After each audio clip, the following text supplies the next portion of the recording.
Hey guys, really short slideshow with some questions for you to answer afterwards. So here we go. It's on the rate law and the effect on concentration, and we're going to have a lot of rate law stuff going on for the next couple of sections. Okay. So one can gain information about the rate law of a reaction by seeing how the rate changes with the changes in concentration. So we are looking at the change of the rate, okay? Rate changes with the changes in concentration. So all the other stuff we're leaving out for right now. All right? And this is some data from an experiment that was done, or a reaction that was done. And here's the reaction, okay? And basically, what they're saying here is if we compare experiments 1 and 2, we see that when NH4 doubles, the initial rate doubles. Okay, so this is experiment, there are different numbers of experiments. So they're not running the same experiment over time. They're running it starting with different concentrations. So in the first experiment, they use 0.01 molar. And they get a rate of 5.4 times 10 to the 7th. In the second experiment, they double the concentration to 0.02 molar, and look what happens to the rate. The rate doubles, okay?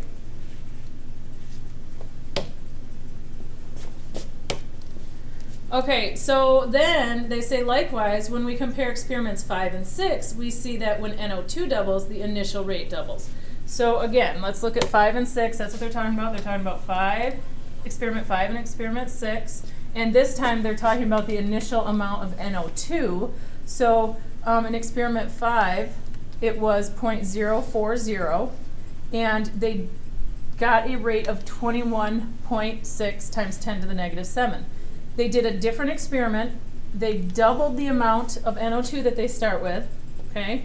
And they get just about double the rate, okay? So it says, likewise, when we compare experiments 5 and 6, we see that when NO2, the concentration of NO2 doubles, the initial rate doubles. Concentration and rate. This means that rate is proportional to the concentration of NH4 plus and NO2 minus. Therefore, the overall rate is going to be proportional to the concentration of those two things timed, which when written as an equation becomes this. Okay?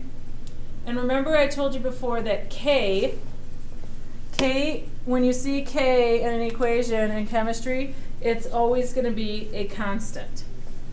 And that's what this next line tells you, that this equation is called the rate law, and K is the rate constant. It's constant, but it's a number that is constant for each individual reaction, so it's not going to be the same number every time you use it. Rate laws. A rate law shows the relationship between the reaction rate and the concentration of the reactants. The exponents tell the order of the reaction with respect to each reactant. Since the rate law is that the reaction is first order in NH4 and first order in NO2 minus.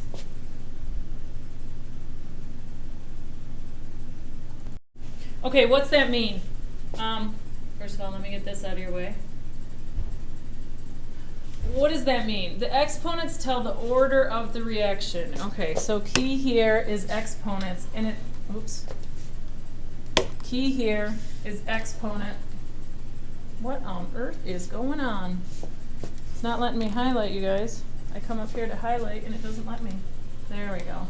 Exponents tell the order of the reaction with respect to each reactant. Okay, so there are no exponents here. If we were going to have an exponent, it would be written right here or right here. We don't have any exponents here, which means if there's no exponent, that means that the exponent must be a 1, right? Because it's not there. So if it's a 1, that means it's first order. Had it been a 2, it would be second order. Had it been a 3, it would be third order. But they're 1. So you've got a first order in NH4 plus because it's got a 1 right here. And you've got a first order in NO2 minus because it's got a 1 right there. Okay?